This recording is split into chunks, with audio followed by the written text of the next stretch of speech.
So roughly 10,000 years ago, towards the end of the Wisconsin glaciation, this whole area was covered by a mile or more of ice, a super thick ice layer. But when the glaciers began to recede, that ice melted. And when ice melts, it makes water. And that water cuts channels down through the ice and goes to the bottom of the glacier. That's why when you go to a glacier now, there's usually a river coming out of the bottom of it. That's the water that's melting in the ice. So the water goes down through cracks and cuts its channels and cuts its holes to the bottom of the ice. And then it forms a river that runs underneath this ice. And rivers have river beds. And riverbeds are full of rocks and sand and cobble and gravel, usually somewhat rounded, which is why the rocks here aren't as angular as you might find in other glacial deposits. That's pretty round. You might find that in a river. This is pretty round. You might find that in a river. So you had these rivers running under the ice with river beds. And then when the ice receded and went away, all that was left behind was the riverbed.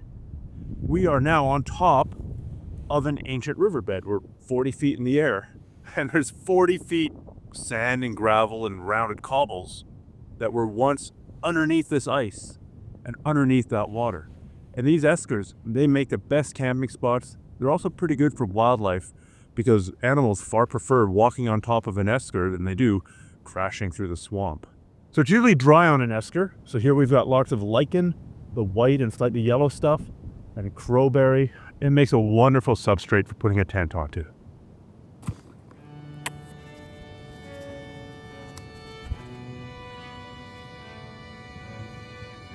Perfect.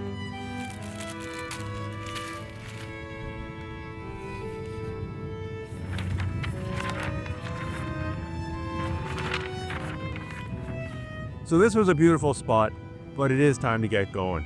Now, you can't really see it in here because it's a little sheltered cove, but there's a strong wind blowing from the west. Originally, it was blowing from the southwest, and now it's switching to the west.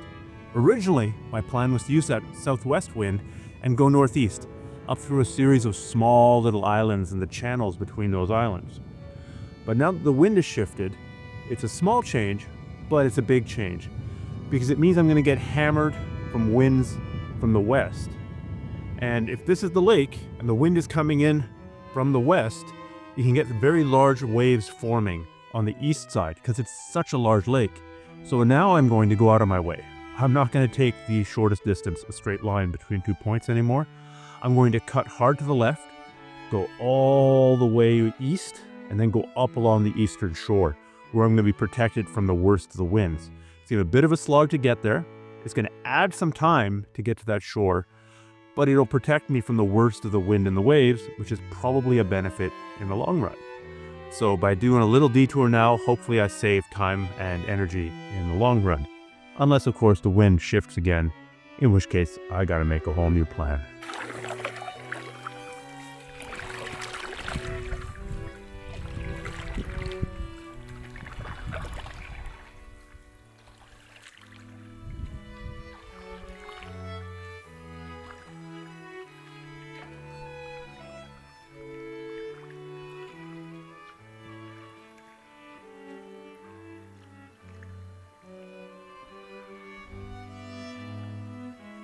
So to make my way to the western shore, I need to jump from island to island, which is cool.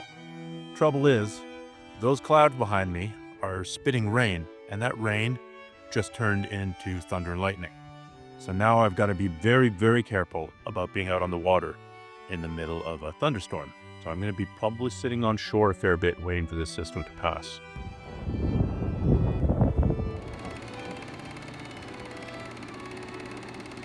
So unfortunately, I'm windbound. Again, I'm in a little bay here. It's nice and calm, but the trees are definitely swaying, and out on the lake just around the corner here, they're now whitecaps. Plus there's thunder and lightning underneath those big thunder clouds. So yeah, I don't want to be on the lake when one of those things comes overhead, because you are the tallest object on the lake, and getting electrocuted would probably ruin the whole day. So I need to find a place to pitch a tent. Hopefully I'm only here for a couple of hours, but have a rest. If I'm not paddling, I should be resting for recovery.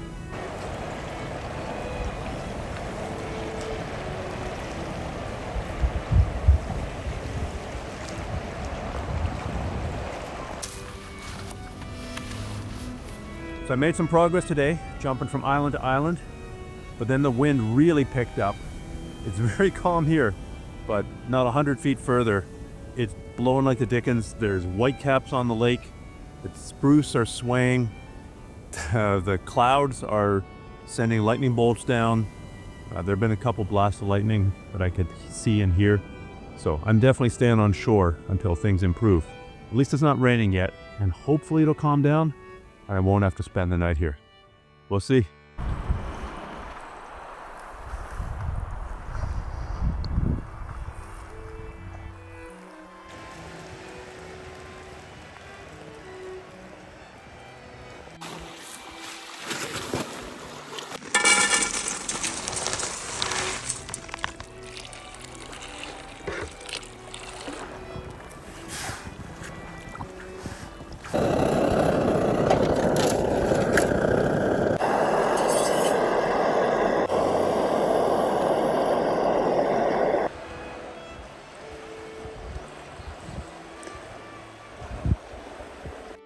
So I'm stuck here. The wind never relented.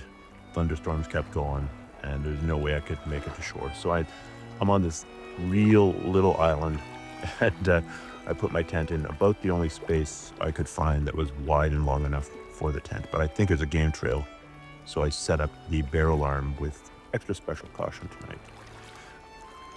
This lake is one of the major hurdles of the trip. Getting to the top of it's no simple feat. It's 150 kilometers long, and so far I've only been doing about 10 or 15 kilometers a day. That's not a lot. That's not enough to pull this trip off in time. But at the same time, what can you do? When the wind comes in and the storms come in, you are stuck. The other factor that I have to consider is that the bottom third of the lake is the southern portion. Then it narrows. Those are called the narrows appropriately. And then it widens again. And in that wide section, that's where the ice tends to persist.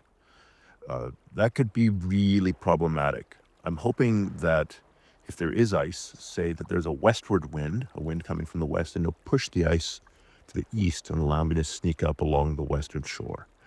I'm kind of interested to see what comes of that. I'll have a much better idea in maybe 2 days when I reach the narrows and then just get to poke my head out beyond it. All right, I'm going to try and get up super early so that I can make up the miles that I lost today and also get to that western shore in the early morning calm when the winds are lower. Good night.